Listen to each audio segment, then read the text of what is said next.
Boa noite. Boa noite aos ouvintes, obrigado pelo convite. Na verdade, o presidente Bolsonaro não falou expressamente que todos devem voltar. O que ele fez foi fazer uma análise sobre a possibilidade que vai acontecer com o nosso país se todos decretarmos lockdown geral. Então, é mais ou menos na linha do que o Mandetta falou hoje. Na verdade, eles não falaram nada diferente um do outro. O presidente Bolsonaro está com a preocupação em relação à economia, a um surto de desemprego que pode acontecer no nosso país. E o ministro Mandetta também fala, quando ele diz que não é hora de decretar esse lockdown, ou seja, de um isolamento completo da população e que isso tem que ser feito em blocos, ambos estão falando a mesma coisa. De uma forma geral, a gente não pode parar completamente o Brasil, senão quem está em casa daqui a pouco vai ficar sem comida para abastecer sua própria residência. Então, quando a gente fala em fechar tudo, vão fechar também os supermercados? Vão fechar os restaurantes para que as pessoas não comam? O que o presidente está tentando explicar para a população é a gente precisa achar um meio termo, e um meio termo por estado. A gente não pode simplesmente ter governadores que fecham todas as rodovias, que fecham acessos entre uma estrada e outra. Hoje a gente encontrou dificuldades de pessoas que queriam vir de Goiás para Brasília para trabalhar. Uhum. Então, o que a gente não pode é ter esse fechamento geral. Então, se a população mais jovem puder voltar ao trabalho e evitar uma derrubada da economia, a gente vai salvar vidas. Está provado cientificamente que existem números para provar que a cada 1% que o desemprego sobe no país, cresce em 31 mil o número de mortes por ano. Então, a gente está falando que o desemprego pode matar mais ainda que o coronavírus. Há uma preocupação com o coronavírus? Bom, eu tenho. Eu tenho um pai que tem diabetes, eu tenho uma mãe com mais de 70 anos, então eles precisam ficar em isolamento. Mas se eu parar de trabalhar, se meu marido parar de trabalhar, se meu filho parar de ir para o colégio, a vida precisa continuar acontecendo. Esses idosos que precisam estar em casa, eles precisam comer. Agora, o que eu queria puxar o assunto aqui é para menos discussão sobre a comunicação e a gente puxar um pouco mais a discussão para as ações. Nós tivemos aí, nos últimos dias, mais de 600 bilhões de reais enviados do governo para ações em todo o Brasil.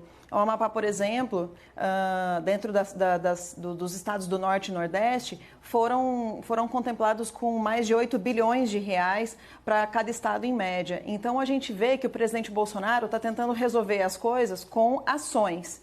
Eu acho que uma ou outra frase colocada fora de contexto, ou talvez que ele não soube se expressar bem, como disse o vice-presidente Mourão, é uma coisa da comunicação. As pessoas podem até criticar essa questão, mas o fato é, mais de 600 bilhões de reais estão sendo injetados na economia por intervenção do presidente da República. Eu acho que a gente precisa se conter a isso, se ater a esses atos, também a composição do ministério, que são todos ministros técnicos. Então, se hoje a gente tem um ministro Mandetta ali para poder fazer as atitudes corretas, o ministro Tarcísio, Paulo Guedes, ministros com essa visão e essa preocupação no todo, né? E como disse o ministro Mandetta há pouco, temos que ser menos ideológicos e mais, até como falou o senador agora, nos unir em torno dessa batalha.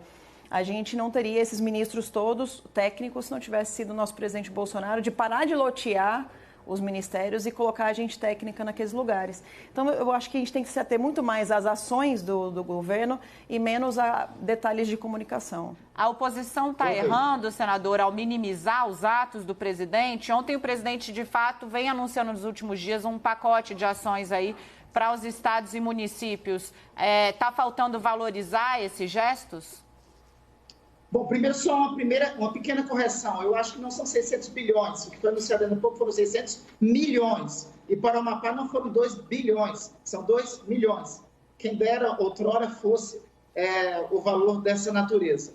Foram 600 bilhões de reais, com B de bola, B de Brasil, e 88,2 bilhões de reais no dia 23 de março, anteontem, enviados para todos os estados da federação.